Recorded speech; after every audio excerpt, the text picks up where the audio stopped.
Finally got tired of my GoPro letting me down, so I'm going to try and fix my old LG V40 with a cracked screen and see how it would work as an action camera. Going to see if this two-part epoxy will seal the crack and make the phone screen smooth so I don't get a piece of glass on my finger. I've already taped all the edges and borders and the camera screens as the epoxy will flow in any little areas. So to mix the epoxy, I use these old medicine cups. The epoxy is mixed 2-to-1, and you got to make sure you mix it very well and that there's no pockets of non-mixed epoxy because it will never harden. Alright, so let's pour the epoxy in. Okay, I got the epoxy mixing now. I got 5 milliliters of part A and 2.5 milliliters part B. Got to make sure you mix it very good. And then we'll get ready to pour it on the phone.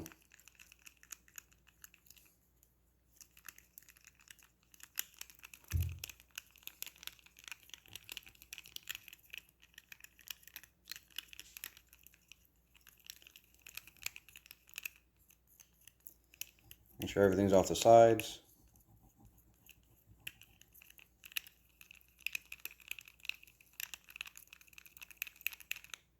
Probably won't use this much. Just want to get an even thin layer just to seal the glass. And actually, this box isn't flat.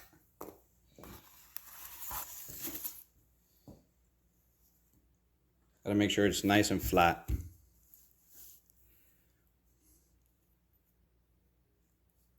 Then pour it on.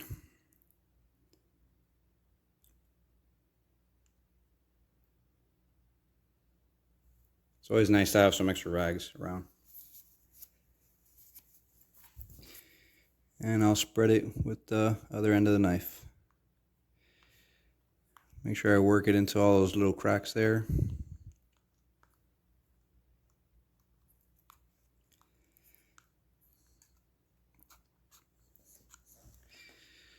Pour some more over here.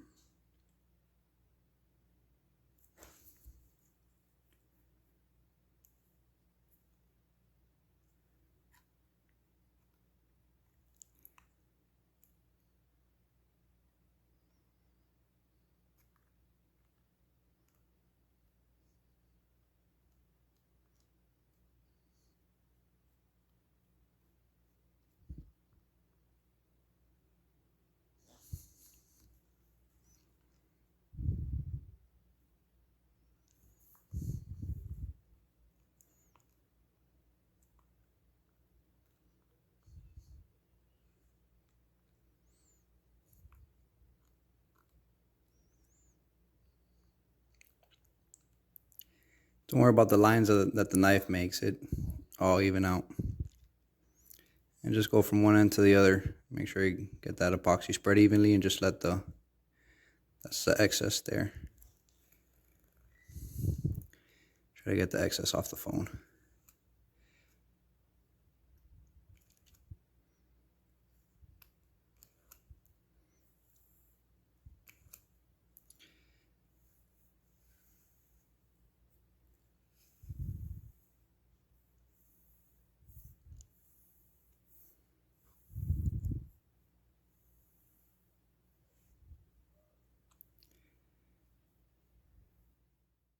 Now we're just gonna, you could either use a heat gun or a torch, and you just want to pass it over, get rid of any air bubbles, and it helps smooth out the epoxy.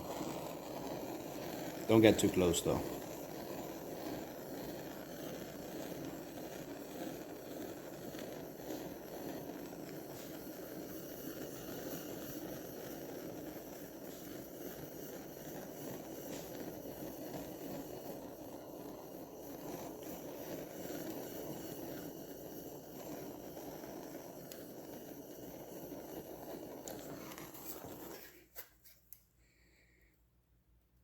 And we'll let it dry and see what happens. So this is the next day after doing the epoxy on the screen.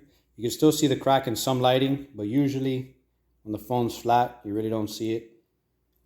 The epoxy didn't level out 100%. As you can see, there's a little bit of waves in it. but it's really not bad. And for what I need it for, or if you're in a pinch and you can't afford to replace a screen and you got some epoxy, it's pretty cheap. It's 100% smooth. There's nothing that's going to catch your finger. You can see everything still works just as it should. There's no delay or anything like that from the epoxy coating. And it's not pretty, but it works. And for what I need it for, it's going to work perfect. So everything works pretty fast. So it's up to you really if you could do it to your phone or not. One thing I forgot to mention in all the other videos, making sure the screen is clean is key to getting a smooth finish. A lot of the bumps that I got is because of specs and stuff like that. All those little things that look like little air pockets, those are all little pieces of dust. I just used a towel,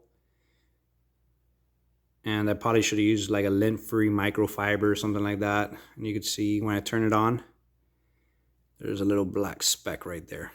Kind of drives me nuts. And also there's different kind of epoxies that dry slower and flow out better. Some from Stone Coat countertops flow out really, really good. This is one for my 3D printed parts, and it dries kind of fast.